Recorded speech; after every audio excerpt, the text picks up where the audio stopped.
A week before Christmas, I was in the kitchen making coffee when I heard voices coming from the living room.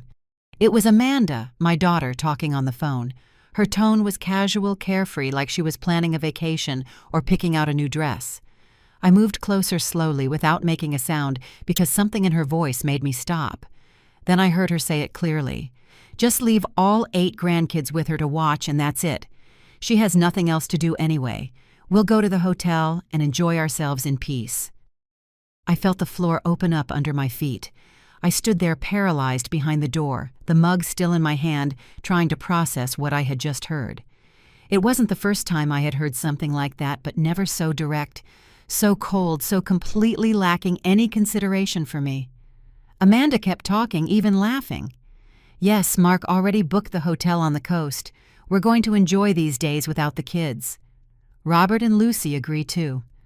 They're going to that resort they wanted to see so badly. Mom has experience. She knows how to handle all 8 of them. Besides, she already bought the gifts and paid for the dinner. We just have to show up on the 25th, eat open presents, and that's it. Perfect. No. Perfect. That word hung in the air like poison. Perfect for them. Perfect for everyone except me. I set the mug down on the table, carefully trying not to make noise. My hands were shaking. Not from fear, but from a rage so deep I didn't even know I had it inside me. A rage that had been sleeping for years, waiting for the exact moment to wake up. I left the kitchen, silently crossed the hall, and went up the stairs to my room. Each step felt heavier than the last. I closed the door behind me and sat on the edge of the bed, staring into space. There I was. Helen Anderson, 67 years old, a widow for 12 years, mother of 2 children who had just reduced me to a free employee. Grandmother of 8 grandchildren who I love with all my heart, but who apparently only serve as an excuse for their parents to escape their responsibilities. Amanda had 3 children. Robert had 5. 8 beautiful creatures that I adored, but whose own parents were willing to dump them with me as if I were a 24-hour babysitting service. I looked around my room. The walls were covered in family photos, birthdays, graduations, first communions. In all those photos I was there, always present, always smiling, always holding someone serving something, organizing everything from the background. But in none of those photos was I the center. In none of those celebrations had anyone thought of me first. I got up and walked to the closet. There were the bags of gifts I had bought over the last 3 months. 8 gifts carefully chosen for each of my grandkids. Toys, clothes, books. I had spent over $1,200 in total. Money that came from my pension, which wasn't much, but which I had always managed carefully to be able to give them something special for Christmas. There was also the receipt from the supermarket, where I had prepaid for the entire dinner for 18 people. Turkey side dishes, desserts, drinks. Another $900 that came out of my pocket without anyone asking. I just did it because I thought that's how you showed love. I thought that if I gave enough eventually, I would get something back. How naive I had been. I sat on the bed again and closed my eyes. The memories started coming in waves. Last Christmas, I had cooked for 2 whole days.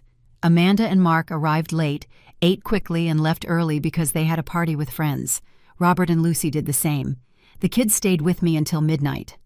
I bathed them, put them to sleep on the mattresses I had set up in the living room, and I stayed awake watching them while their parents were off toasting somewhere else. Christmas 2 years ago. The same. I prepared everything, they consumed it, and at the end of the day I was left alone picking up dirty plates and broken toys while I listened to the echo of silence in my house. And so it went year after year. Birthdays, graduation parties, celebrations of all kinds. I was always the one in the kitchen, the one cleaning, the one watching the kids, while everyone else had fun. But my birthday, my birthday. On that day, nobody remembered. Last year, Amanda called me 3 days later to say she had forgotten. Robert didn't even call. There was no cake. There was no dinner. There was nothing. Just a text message from Amanda that said, "Sorry, Mom, it slipped my mind. You know how it is with the kids." I opened my eyes and looked at the gift bags again. Something inside me broke in that moment. It wasn't a dramatic break. not a scream or an uncontrolled cry. It was something much deeper. It was the silent fracture of a woman who finally understood she had been living for everyone but herself. I stood up and walked to the phone. I looked through my contacts until I found the name Paula Smith, my friend for 30 years.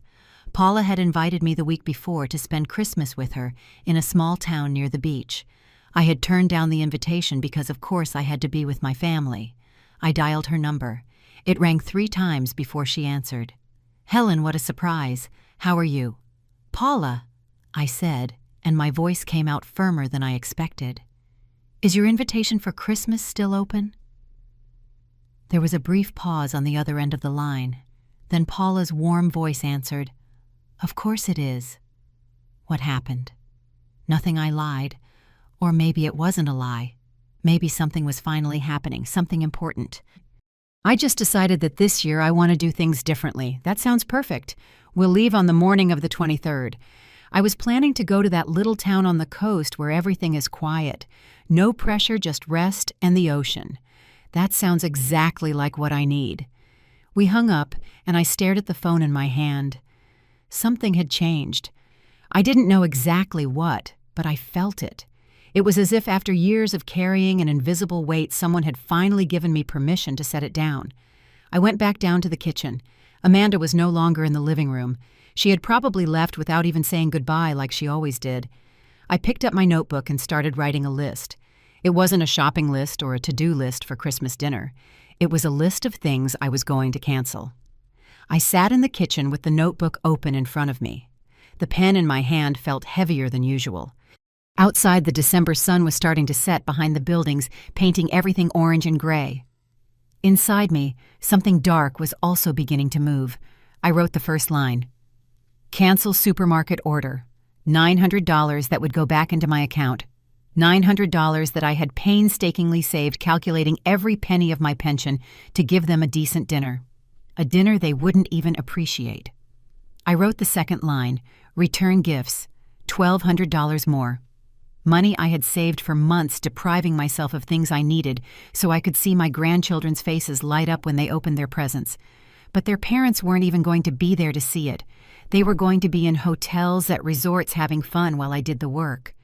I closed the notebook and leaned back against the chair. The memories started to flood in without permission, as they always did when I was alone.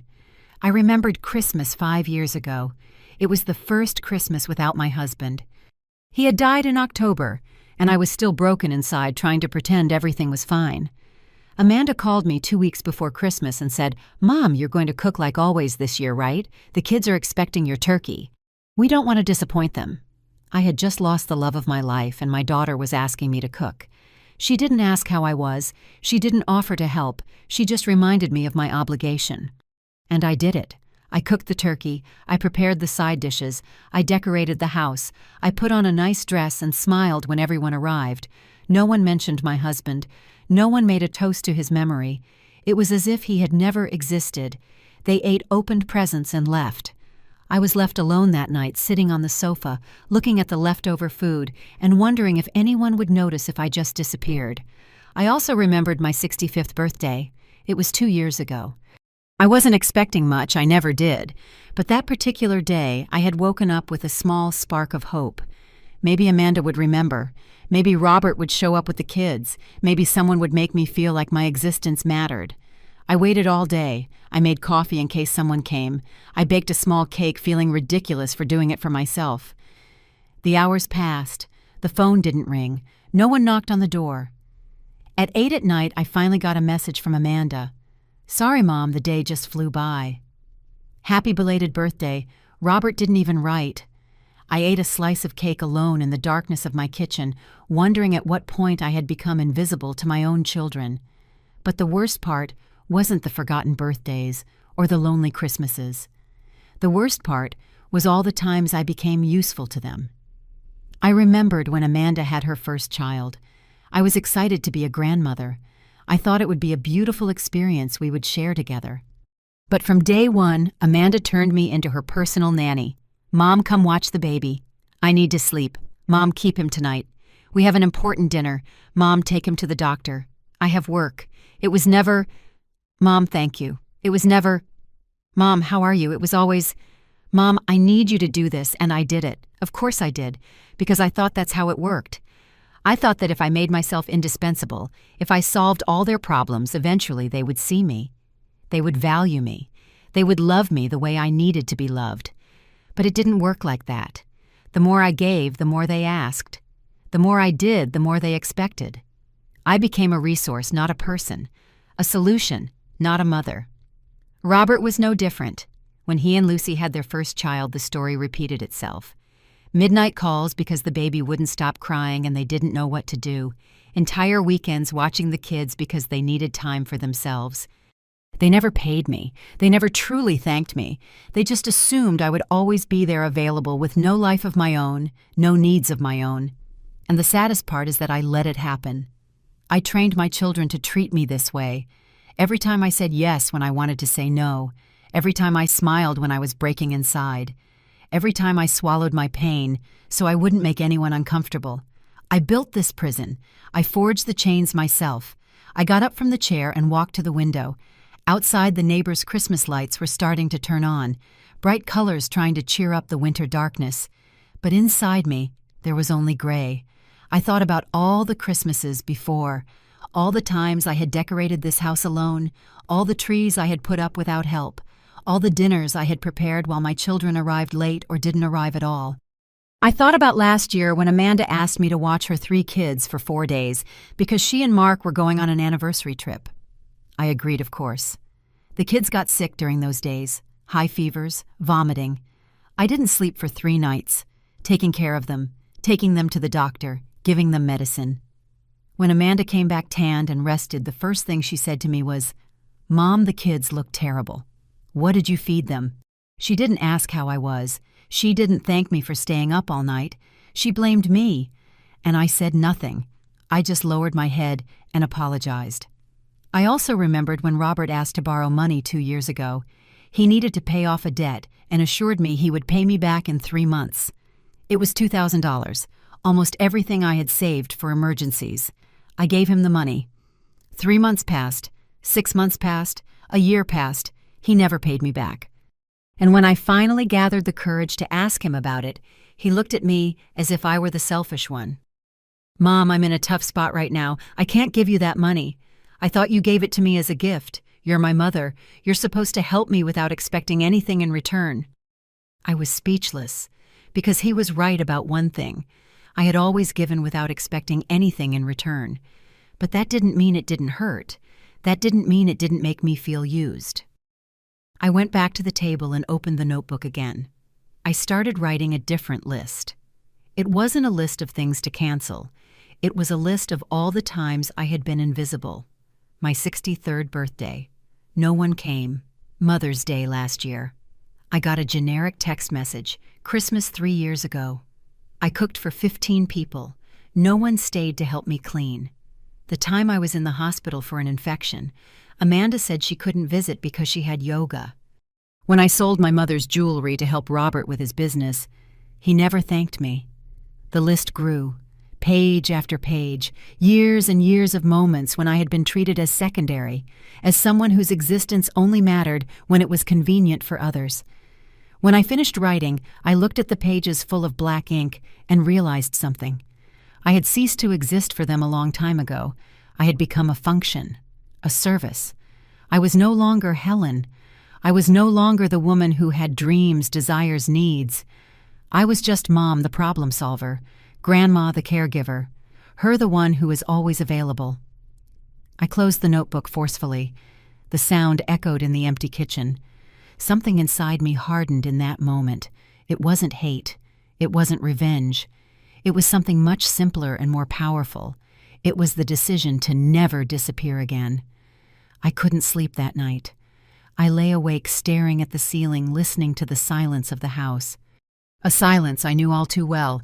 The same silence that had been my companion for the last 12 years, ever since my husband died and left me alone in this world. But I wasn't really alone, was I? I had 2 children. I had 8 grandchildren. I had a family. Or at least that's what I believed. What I had believed for so long. I got out of bed around 3 in the morning and went down to the living room. I turned on a small lamp and sat on the sofa. In front of me on the wall was the large family portrait we had taken 4 years ago. We were all there. Amanda with Mark and their 3 kids, Robert with Lucy and their 5 kids, and me in the center smiling. But as I looked at that photo, something hit me with brutal force. I wasn't really in the center. I was in the back, almost hidden behind everyone, as if the photographer had decided my presence wasn't important enough to highlight. I got closer to the photo and looked at it more carefully. Amanda was at the front, perfectly made up with a radiant smile. Robert was next to her with that confident look he always had. The children, beautiful, full of life. Mark and Lucy posing as if they were in a magazine. And me. I was back there, small, blurry, almost invisible. I remembered the day we took that photo. It had been Amanda's idea. "Mom, we need a professional family photo, something we can frame and put in the living room." I had been excited. I thought there would finally be a memory where we would all be together united. But when we got to the studio, the photographer started arranging everyone. He put Amanda and Robert in the front. He arranged the grandchildren around them.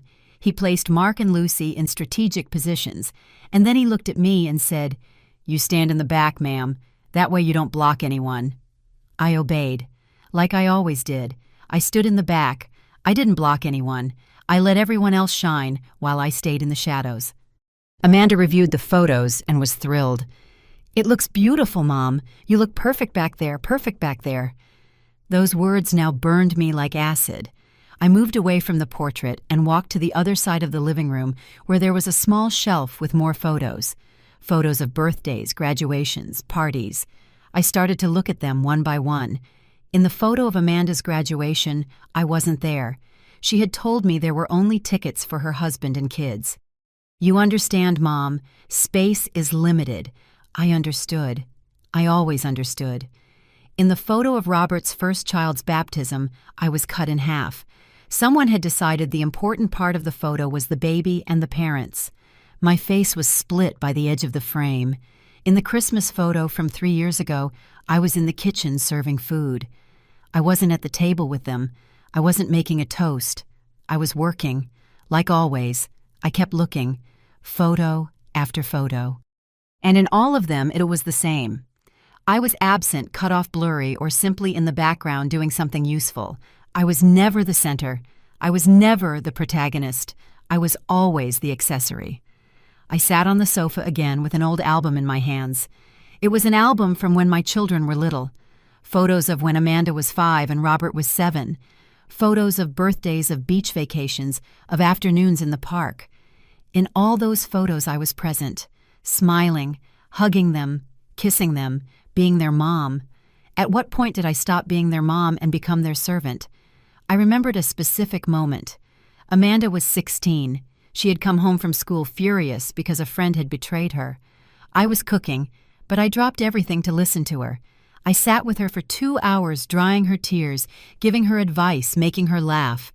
At the end, she hugged me and said, "Thanks, Mom. You're the best. You're always there when I need you. You're always there when I need you." That phrase had been a blessing then. Now I saw it as a curse because I realized that's exactly what I was to them. Someone who was there when they needed me. Not someone who existed on her own. Not someone with her own needs. Just someone available to solve their problems. And with Robert, it had been the same. I remembered when he was 20 and going through a tough breakup. He came to my house in the middle of the night crying. I stayed up with him all night. I made him tea. I hugged him. I told him everything was going to be okay. He told me, "I don't know what I'd do without you, Mom. You always know how to fix things. You always know how to fix things." Another curse disguised as a compliment. Because that's what I did. I fixed things. I solved problems. I was available. And somewhere along the way, I stopped being a person and became a tool. I closed the album and set it aside. My hands were shaking not from cold, but from contained rage. I remembered Mother's Day last year, that day that's supposed to be for honoring mothers, to make them feel special, to thank them for everything they've done. Amanda sent me a text message at 11 in the morning. "Happy Mother's Day, Mom. We love you so much," with a heart emoji at the end. That was it. A generic message she probably sent from her bed without even thinking about it. Robert called me at 3 in the afternoon. "Hi, Mom. Happy Mother's Day. Hey, can you watch the kids next weekend? Lucy and I need to go out." Not even on Mother's Day could I just be the mother. I still had to be the nanny. I told them yes, like always. And I spent that day alone cooking for myself, pretending I didn't care. But I did care. God, how I cared. I got up from the sofa and walked to the window. Outside, the street was empty.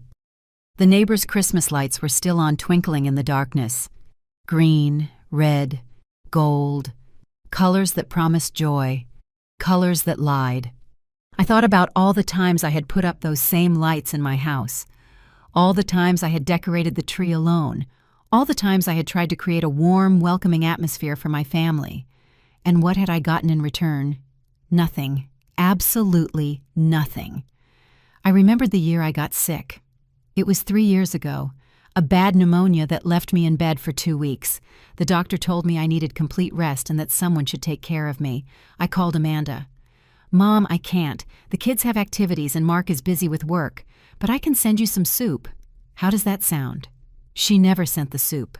I called Robert. "Mom, this week is complicated. Lucy has an important event and I have meetings, but I'll call you later." "Okay." He didn't call. I spent those 2 weeks alone, dragging myself to the kitchen to make myself something to eat, taking medicine with shaking hands, sleeping in a sweat and fever with no one to put a cold cloth on my forehead. And when I finally recovered and was available for them again, no one asked how I had been. They just went back to calling when they needed something. "Mom, can you watch the kids? Mom, can you lend me money? Mom, I need you to come help me with this." Always needing, never giving. I moved away from the window and went back to the sofa. I picked up my phone and opened the photo gallery. I started looking at recent photos that Amanda and Robert posted on their social media. There they were, smiling, happy, in elegant restaurants, on trips to the beach, at parties with friends, living their perfect lives. And in none of those photos did I appear, because I wasn't part of their perfect lives. I was part of their obligations, their burdens, the things they had to tolerate but not celebrate. I kept scrolling. I found a photo from 6 months ago. It was Mark's birthday. Amanda had organized a big party. There was food, music, decorations. Everyone looked happy. I wasn't invited. I found out about the party days later when I saw the photos online. When I asked Amanda why she hadn't invited me, she said, "Oh, Mom, it was an adult party. I thought you'd be bored. Besides, it was last minute." Last minute. It had been planned for weeks. But I wasn't invited, because I wasn't part of their social circle. I was just the one who watched their kids when they wanted to go out. The tears started to fall. They weren't tears of sadness. They were tears of rage, of frustration, of years and years of feeling small, invisible, insignificant. I wiped the tears away angrily and took a deep breath. I wasn't going to cry over this anymore. I wasn't going to sit around waiting for my children to finally see me. Because now I understood the truth. They were never going to see me. Not because I wasn't visible, but because they had chosen not to look. The sunrise came slowly that morning. I was still awake on the sofa, surrounded by scattered albums and photos. The gray daylight started to filter through the windows, illuminating the mess of memories I had left around me. I stood up, my body aching. I hadn't slept at all, but my mind was clearer than ever. It was as if the fog of years of confusion had finally lifted, and I could see with a painful sharpness. I went to the kitchen and made coffee. While I waited for the coffee maker to finish, I opened my phone and looked for the supermarket's number. It was 7 in the morning. I knew they opened at 8. I decided to wait.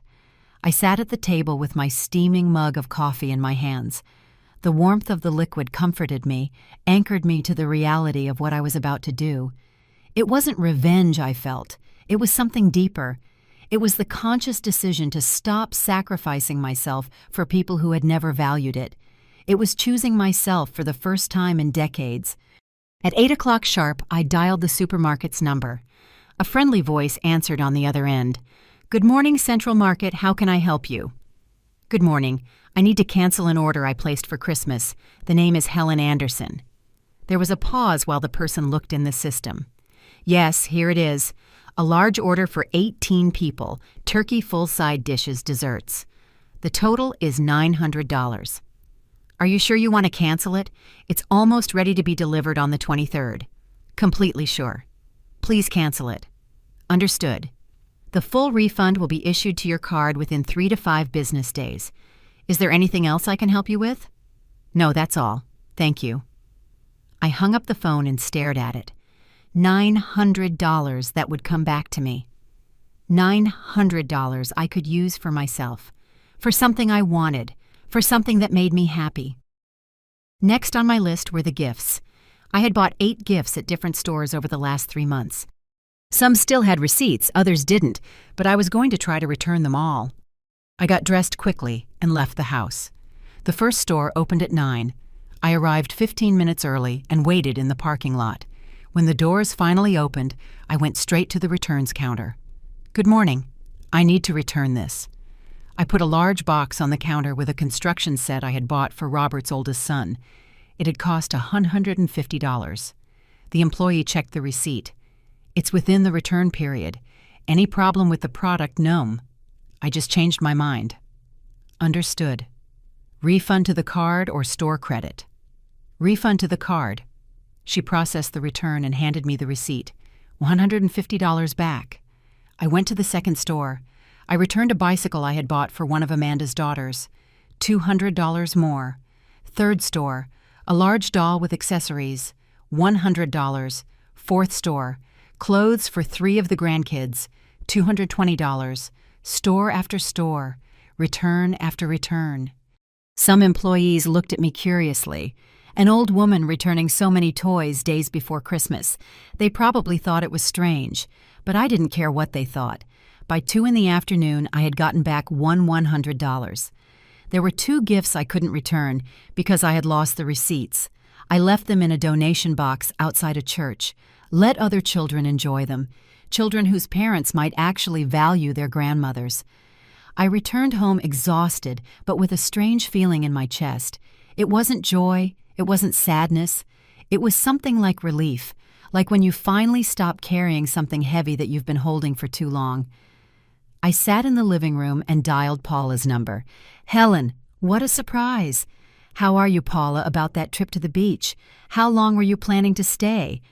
"Well, I was going to stay until the 27th, but I can stay longer if you want.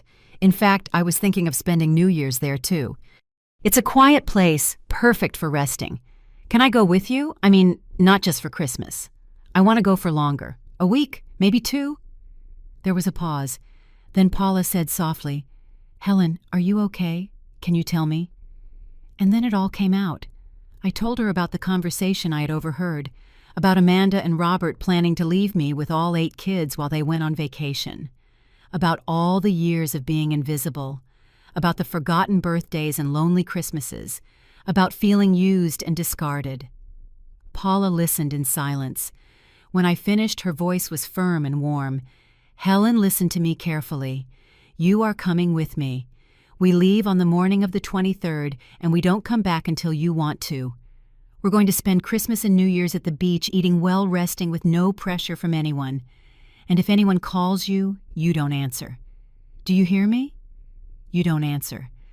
But the kids have parents, and those parents can take care of them for once in their lives. You are not responsible for solving the problems they created for themselves." She was right. Of course she was right.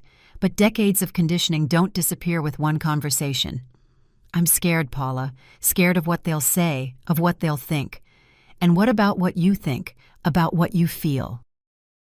"Helen, you've spent your whole life worrying about what others feel. It's time someone worried about you, and if no one else is going to do it, then you do it yourself." We hung up after agreeing on the details of the trip. Paula would pick me up on the 23rd at 8 in the morning. We would only bring what was necessary: comfortable clothes, swimsuits, books. No stress, no obligations. The next few days were strange. Amanda called twice to confirm that everything was ready for Christmas. I answered evasively. "Yes, Amanda, Everything is under control. I wasn't exactly lying. Everything was under control. My control, not hers. Robert sent a message. Mom, we're dropping the kids off with you on the 24th at 10 a.m. We'll be back on the 26th at night. Thanks for doing this. I didn't reply.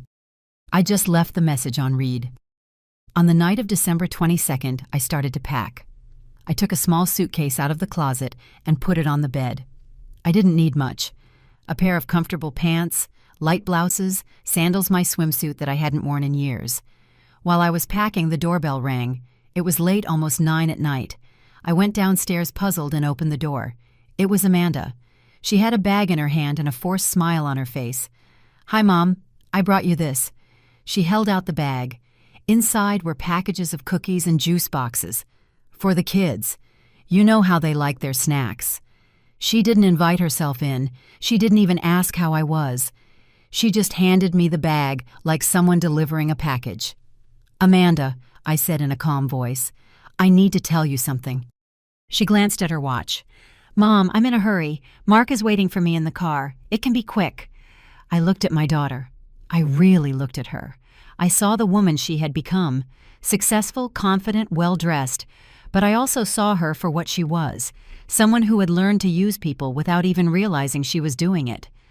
"I'm not going to be here for Christmas." Amanda blinked, confused. "What do you mean you're not going to be here, Mom? We already agreed." "What?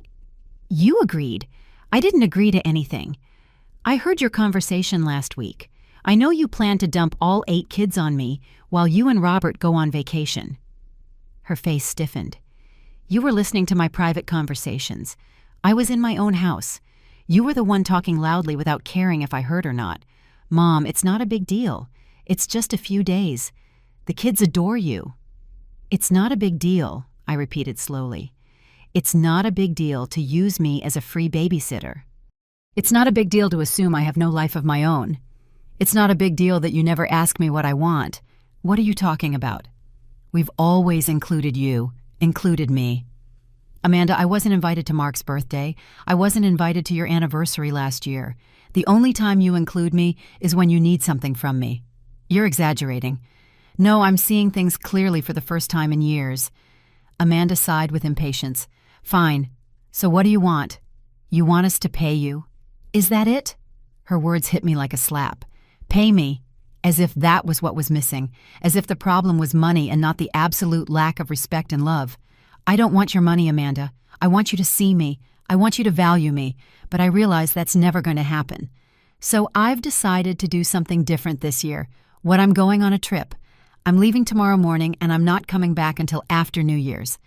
The silence that followed my words was so thick I could feel it. Amanda stared at me as if I had just spoken in an unknown language. Her mouth opened and closed several times before she finally found her voice. "What do you mean you're going on a trip, Mom? You can't be serious." "I am completely serious. But everything is already planned. The kids are expecting to come here. We already told them they'd spend Christmas with Grandma. Then you'll have to change your plans, just like I changed mine." Amanda took a step back as if my words were physically threatening. "You can't do this to us. It's Christmas. It's family time." "It's family time," I repeated with a calm that surprised me. "But I don't count as family, do I? I only count as the one who solves everyone's problems." "You're being ridiculous. Of course you're family. When was the last time you invited me to do something that didn't involve watching your kids?" She opened her mouth to answer, but nothing came out. I watched her search her memory, trying to find a single example. She couldn't find one. "Exactly," I said. "You can't remember because it hasn't happened.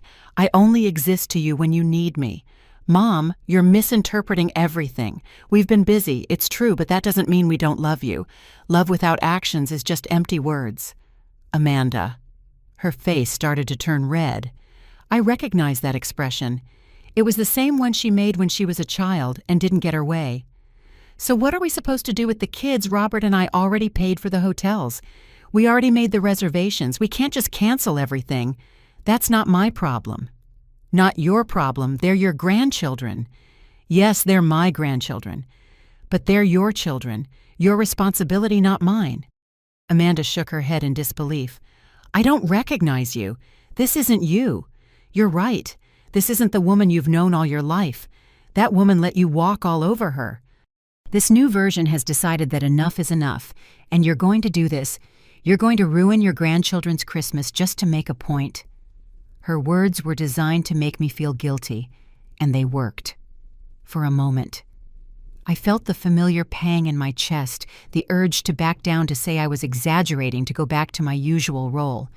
But then I remembered the conversation I'd heard.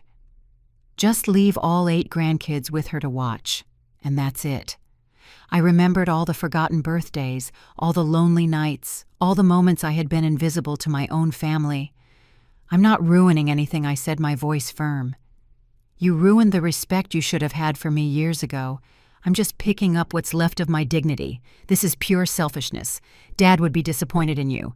That was the last straw, mentioning my dead husband, using him as a weapon against me." "Don't you dare," I said, and my voice came out harsher than I intended. "Don't you dare talk about your father. He never treated me the way you do. He valued me, he saw me, he truly loved me, and we love you too." "No, you use me. There's a difference." Amanda pulled her phone out of her pocket. "I'm calling Robert. He'll talk to you. This is insane. Call him if you want. My decision isn't going to change." She dialed while glaring at me. She waited for Robert to answer. "Robert, you're on speaker. I'm with Mom, and she just told me she's not going to be here for Christmas, that she's going on a trip. Tell her this is absurd." I heard Robert's voice on the other end. "What, Mom, is that true?" "Yes, Robert, it's true. But why did something happen?" "A lot of things happened, over many years, and I finally decided I deserve better than to be treated like your employee. Nobody treats you like an employee. You're our mother." "When was my last birthday?" Robert silence. "I'll tell you. It was August 15th, 4 months ago. You didn't call. You didn't write. You didn't visit. Nothing. Mom, I was busy with... You're always busy. Everyone is always busy. Except when you need me for something. Then you find the time." "This isn't fair," Amanda chimed in.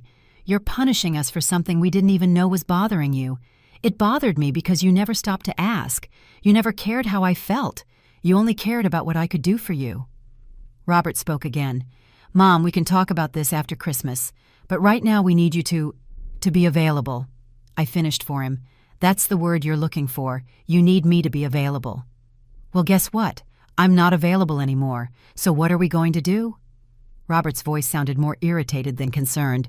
"You're going to do what all parents do. Take care of your own children, cancel your trips, or take the kids with you, or hire someone. I don't know. It's not my problem to solve." Amanda closed her eyes as if trying hard to stay calm. "Mom, be reasonable. We've already paid thousands of dollars for these trips. We can't just... I paid $900 for the dinner you were going to eat, $200 for the gifts you were going to open. That money matters too. Or at least it should." "Wait," Robert said.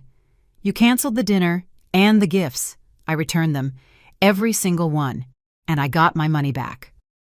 The silence on the other end of the phone was absolute. I could picture Robert's face processing this information. "I can't believe you did that," Amanda finally said. "The kids are going to be heartbroken. The kids will be fine. They're resilient. What they won't be fine with is if they keep growing up thinking grandmothers only exist to serve them." Amanda put her phone away. Her eyes were shining, but I don't know if it was from tears or rage. "Fine, go, take your trip. But don't expect things to go back to the way they were when you get back. I don't want things to go back to the way they were. That's exactly the point." She turned around and started walking toward her car. Then she stopped and looked at me over her shoulder. "You're going to regret this. The only thing I regret is not doing this sooner." I watched her get into the car where Mark was waiting.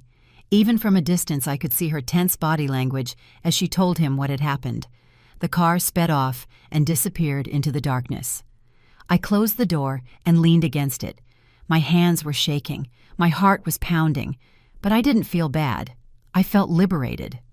I went up to my room and continued packing. I folded each piece of clothing carefully, thinking about the beach, the sun conversations without pressure. I packed my swimsuit, the one I had bought 3 years ago and never worn, because there was never time for me. I put my favorite book in the suitcase, a book I had tried to read 5 times but was always interrupted. This time I would finish it. I added a new notebook. Maybe I would write. Maybe I would draw. Maybe I'd just use it to make lists of things that made me happy, things I had forgotten I liked. My phone started ringing. It was Robert. I didn't answer. He called 3 more times. Then Amanda. Then Mark. Then Lucy. They all wanted to convince me. They all wanted me to go back to my place, the place where I was useful but invisible. I turned off the phone. The silence that followed was beautiful. I sat on the bed and looked at the half-filled suitcase. It was small. I didn't need much. I just needed room to breathe. December 23rd dawned with a clear sky. I woke up early before the sun came up with a strange feeling in my chest. It wasn't fear. It wasn't guilt. It was anticipation. Something I hadn't felt in years. I took a long shower, letting the hot water relax my tense muscles. I got dressed in comfortable clothes, some cotton pants and a light blouse. Nothing fancy. Nothing that needed ironing or coordinating. Just clothes that made me feel free. I went down to the kitchen and made coffee. As I drank it, I looked around the house. Everything was clean, tidy, empty. There were no Christmas decorations this year. No tree, no lights. It was just a house. And for the first time in a long time, that seemed like enough. At 8 o'clock sharp, the doorbell rang. Paula had arrived. I opened the door, and there she was, smiling with sunglasses on her head and an infectious energy. Ready for adventure. More than ready. I put my suitcase in the trunk of her car. It was an old but reliable car, perfect for a long trip. Paula had packed a cooler with water sodas and snacks for the road. When I got in the car and closed the door, I felt something I didn't expect.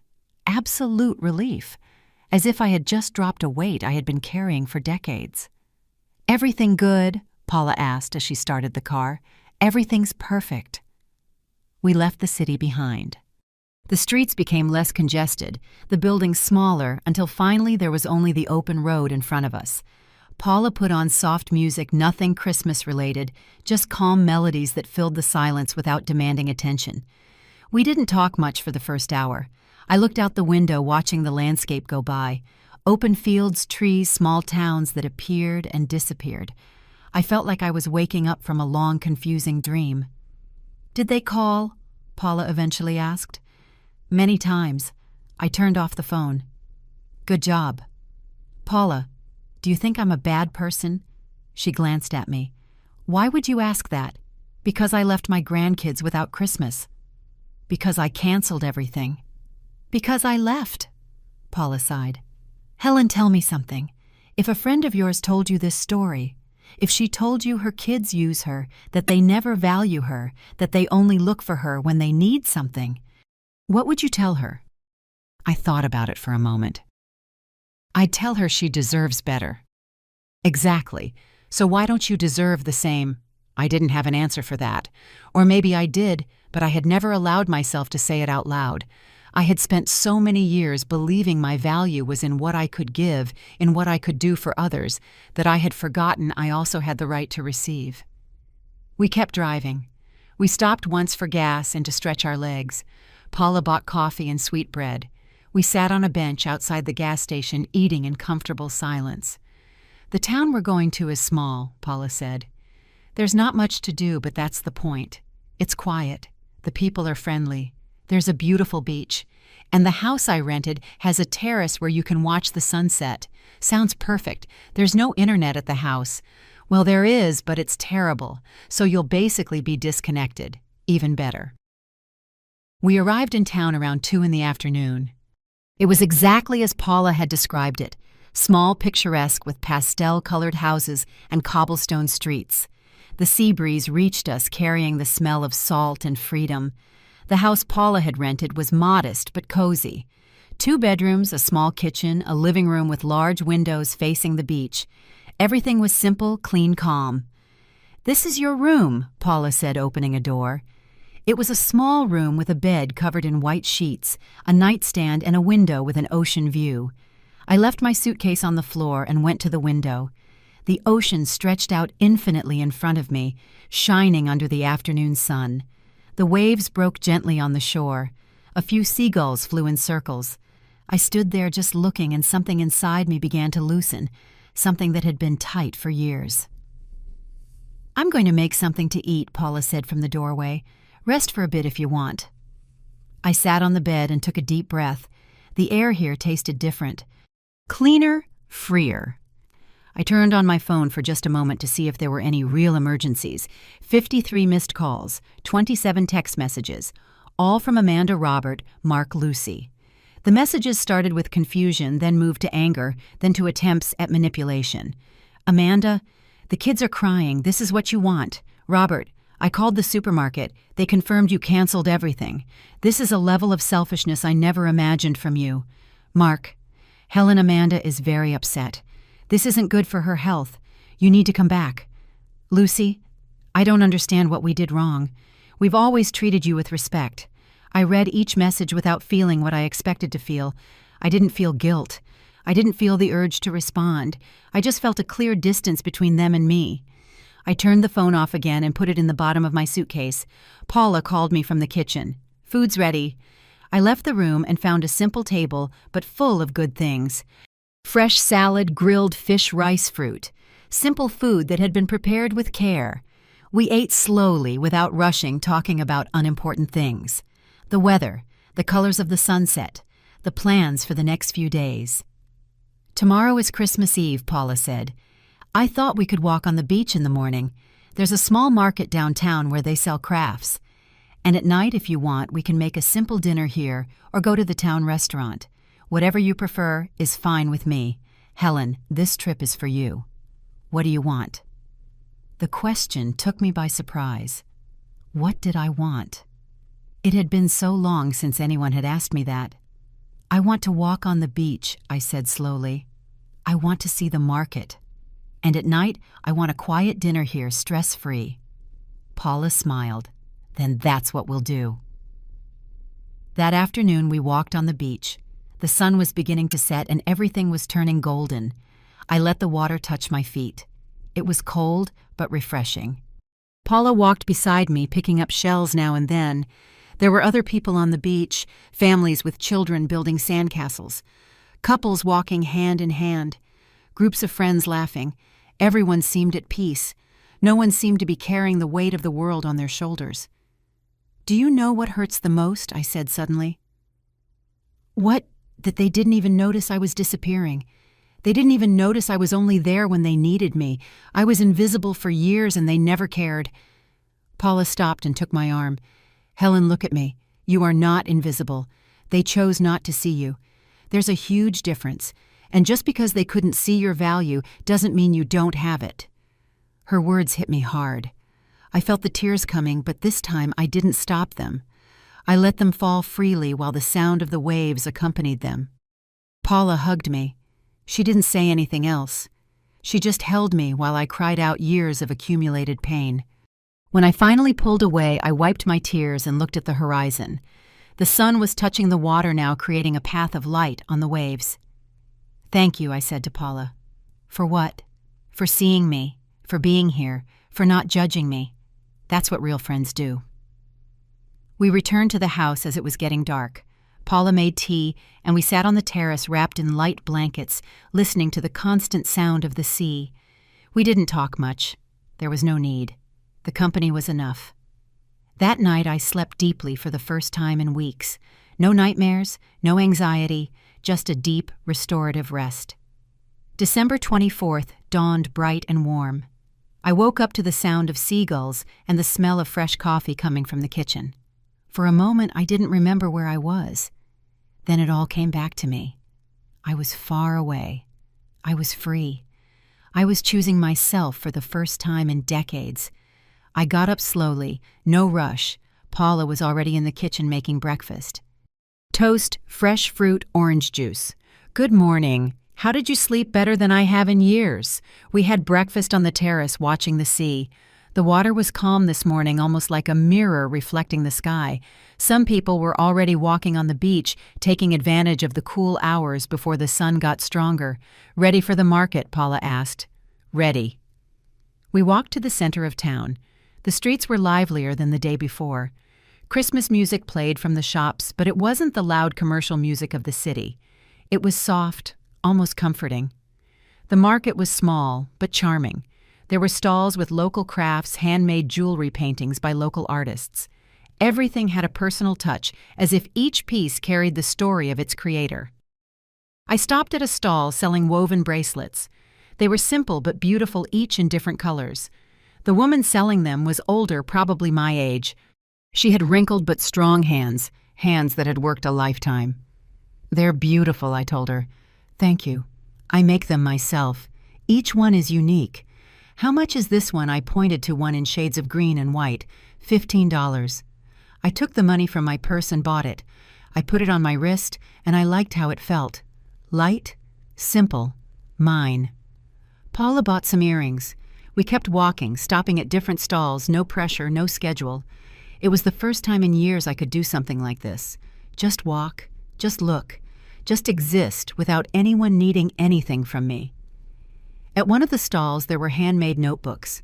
I remembered the notebook I had brought in my suitcase. I thought about all the things I wanted to write, all the things I had kept silent for so long. I bought a small notebook with a fabric cover. It cost $12.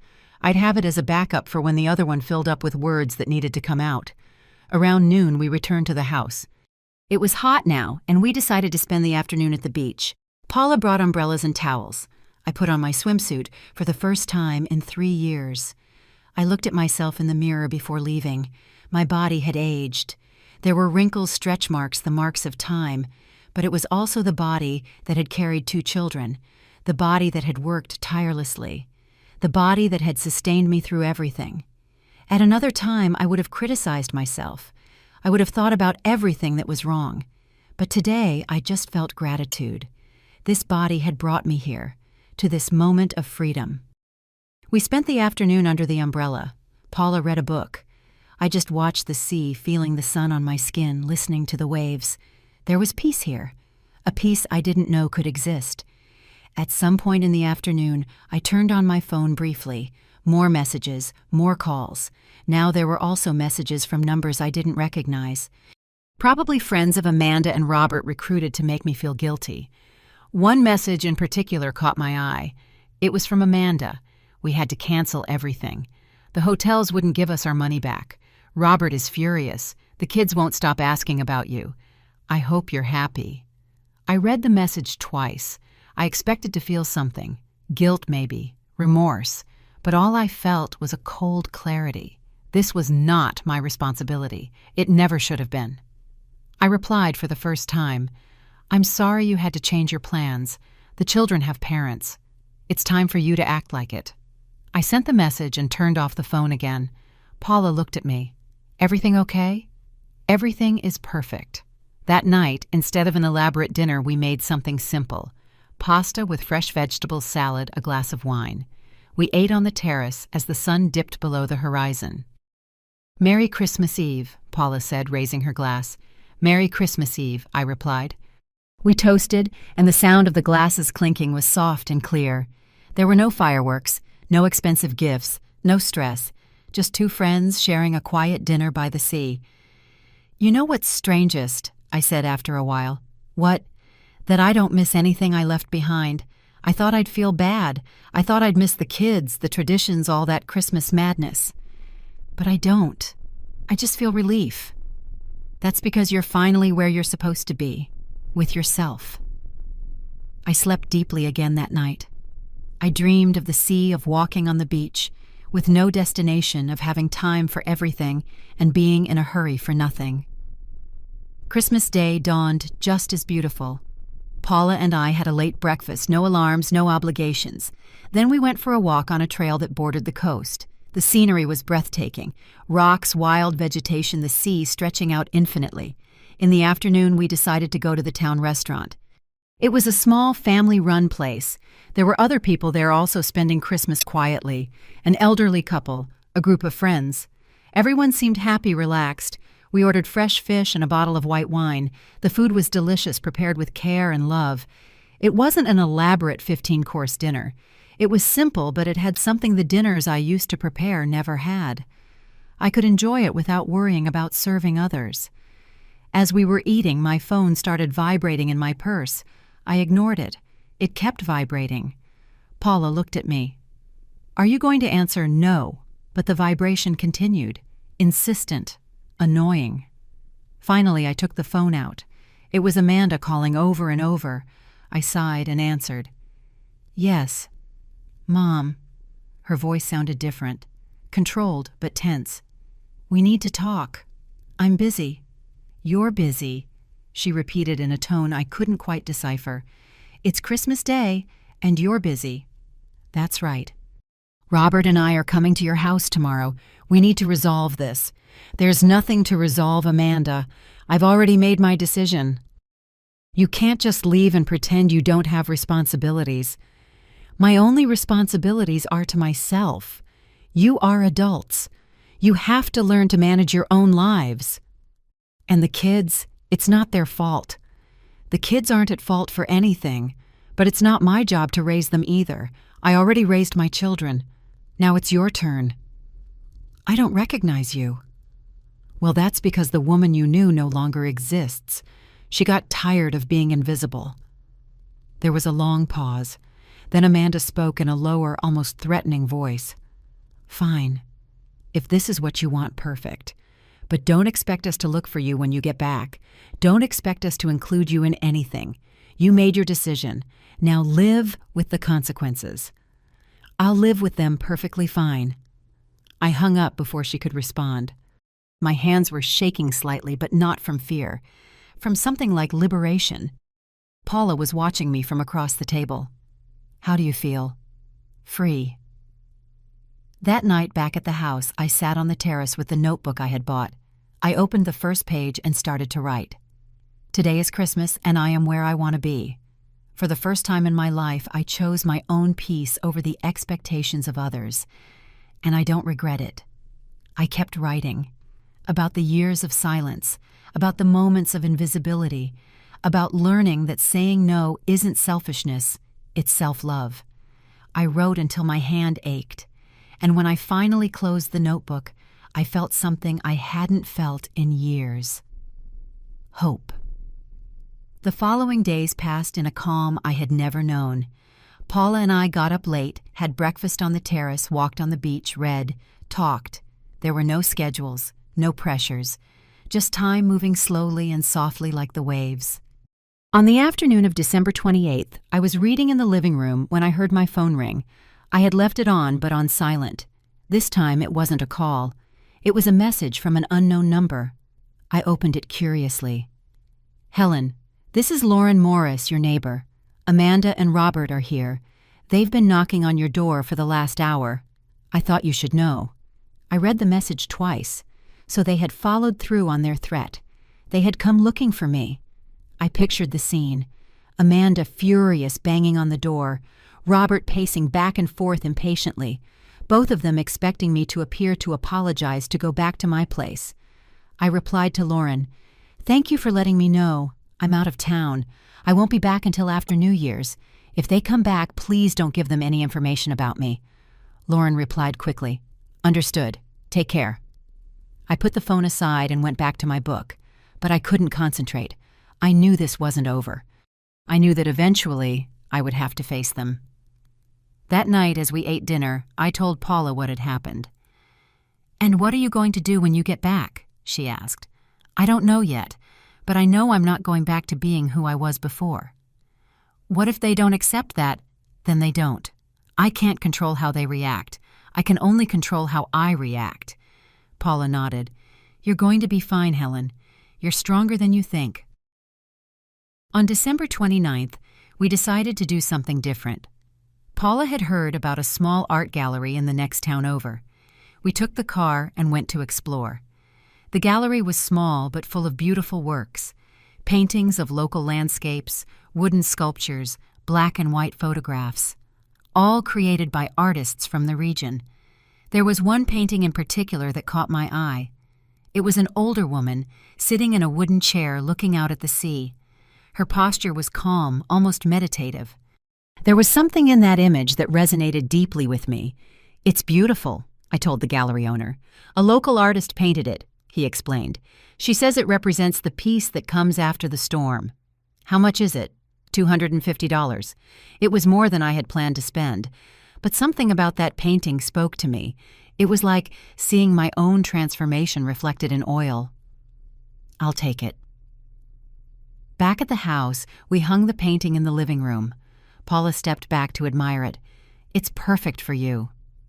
Yes, I said. I think it is. That night I wrote more in my notebook, about the fear I had felt at first, about the guilt I expected to feel but which never came, about discovering that chosen solitude was different from imposed loneliness.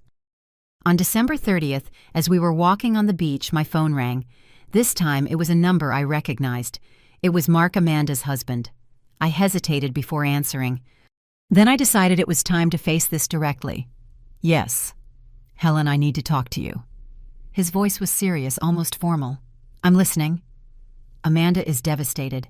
You don't understand the damage you've caused. On the contrary, I understand perfectly the damage I've allowed to be caused to me for years. This isn't about you. This is about family. Family. Mark, how many times have you invited me to something that didn't involve watching your kids? How many times have you asked me how I am? How many times have you treated me as anything other than a convenient babysitter? Silence on the other end. Exactly, I continued. Never. Because for you, for Amanda, for Robert, I only exist when I'm useful. Well, guess what? I don't accept that anymore. You're the grandmother. You're supposed to be there for the kids. I am a person before I am a grandmother, and that person deserves respect. Amanda says she never wants to see you again. That's her decision. I'll be here when she's ready to treat me with dignity, but not before. You are incredibly selfish, and you are incredibly blind, but it's not my job to make you see anymore. I hung up. This time my hands weren't shaking. This time I just felt a deep calm. Paula had heard the conversation. She didn't say anything. She just hugged me. On December 31st, we decided to have a small celebration. We bought fresh seafood at the market and cooked it ourselves. It wasn't an elaborate dinner, but it was special. We set the table with candles and wildflowers we had picked on our walks. At 11 at night, we went up to the terrace with glasses of sparkling wine. From there we could see some fireworks in the distance, small dots of light in the dark sky. To new beginnings, Paula said, raising her glass. To choosing myself, I replied.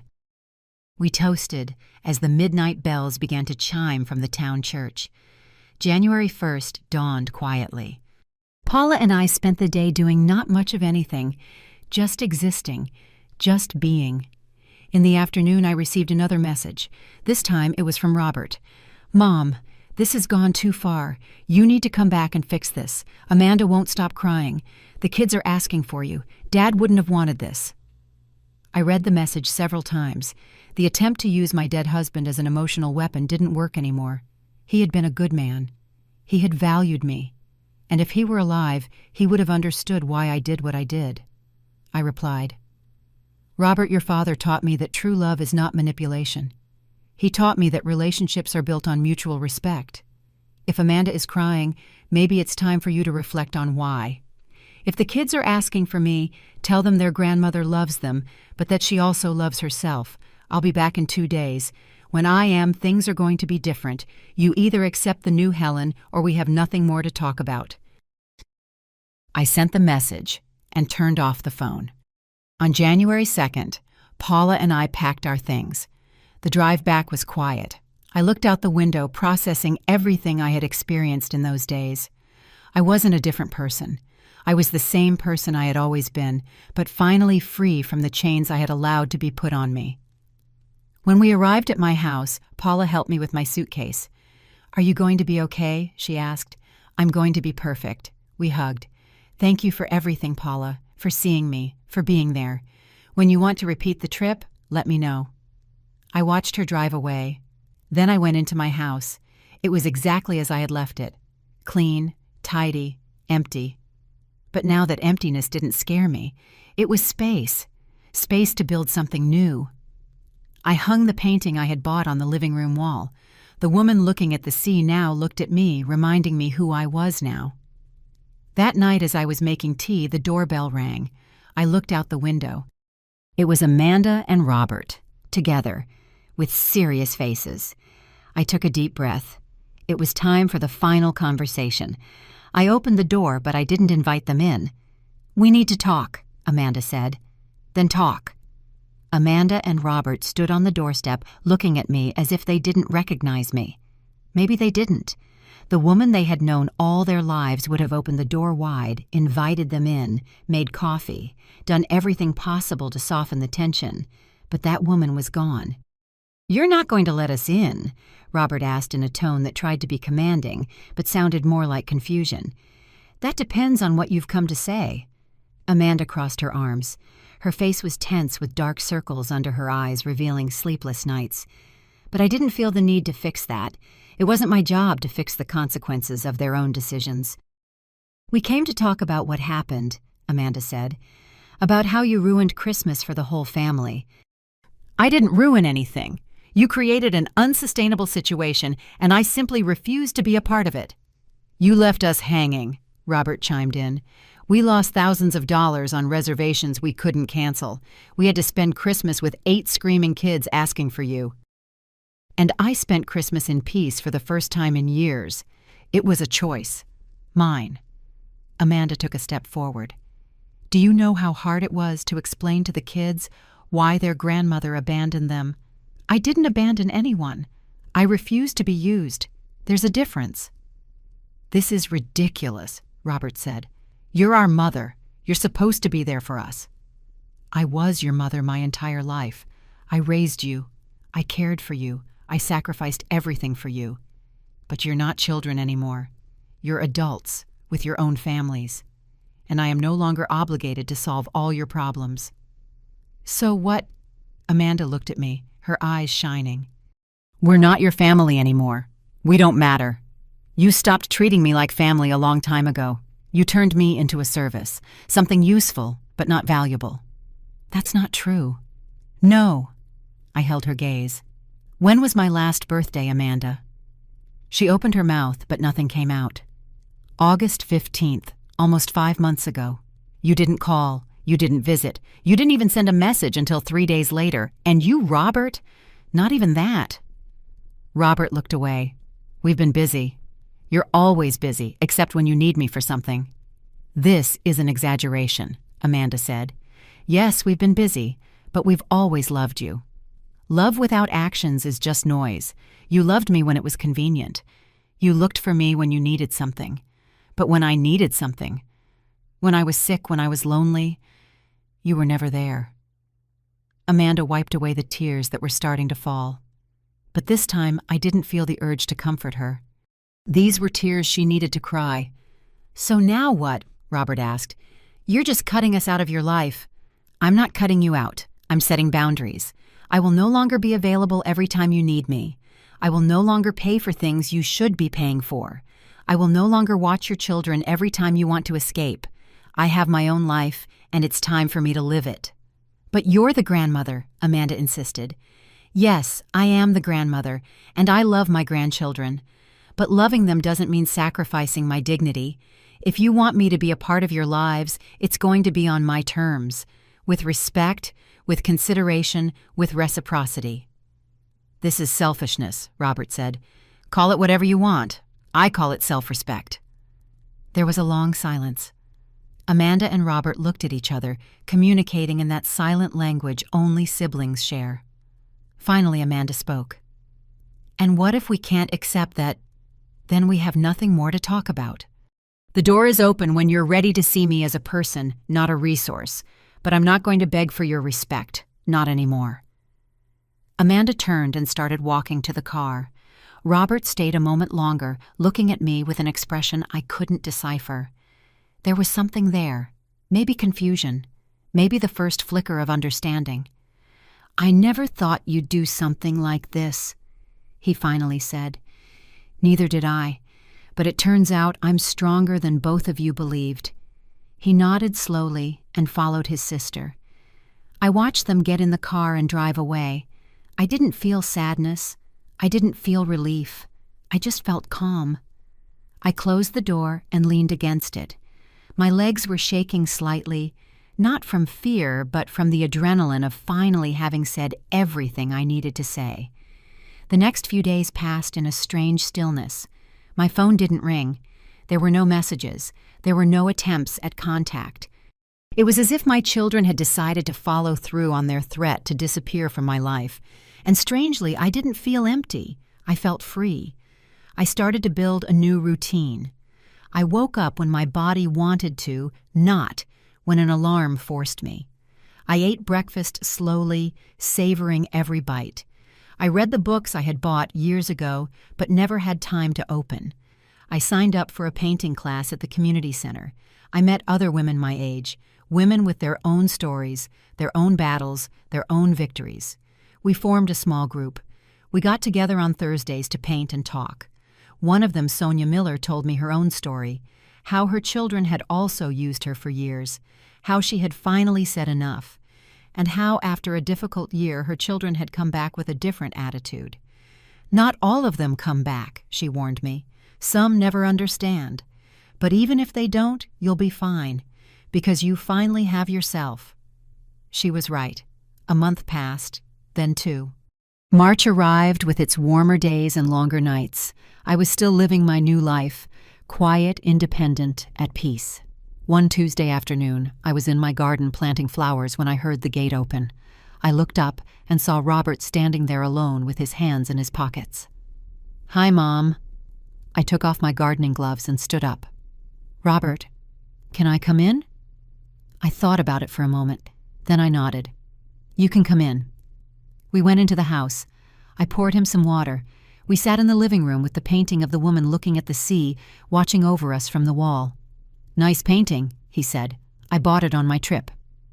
There was an uncomfortable silence. Finally, Robert spoke. "I've been thinking a lot about what you said, about how we treated you. And you're right." His voice broke slightly. "You're right about everything." I didn't say anything. I just waited. "Lucy and I have been talking about how we depended on you for everything, about how we never asked how you were, about how we turned you into an employee instead of treating you like our mother." He wiped his eyes. "I'm sorry, Mom. I'm truly sorry." The words I had waited years to hear finally came, but I didn't need them in the same way anymore. They no longer defined my worth. "Thank you for saying that," I replied calmly. "Do you think we can start over differently? With respect?" "That depends on you. I've already made my boundaries clear. If you're willing to respect them, we can try." He nodded. "We'll respect them, I promise." I didn't know if Amanda would eventually come around too. I didn't know if things would ever be completely normal again. But I had learned something crucial. My peace didn't depend on them changing. It depended on me staying firm in my own value. Robert left after an hour. It was a small, cautious conversation, but it was a start. That night, I sat on my terrace with a cup of tea and my notebook. I looked at the stars and thought about the journey I had taken, from that painful conversation I overheard in hiding to this moment of calm. I opened the notebook and wrote, "Today I learned that letting go isn't abandoning, it's liberating. I learned that true love doesn't demand sacrifice but mutual respect. I learned that it's never too late to choose yourself. I am 67 years old, and I finally discovered that the most important woman in my life is me." I closed the notebook and looked up at the sky. I didn't know what would come next. Maybe Amanda would come back. Maybe she wouldn't. Maybe my grandkids would grow up understanding that their grandmother was brave, or maybe they would never understand. But it didn't matter anymore, because for the first time in decades, I was whole. Not because someone else completed me, but because I had finally found myself, and that was enough.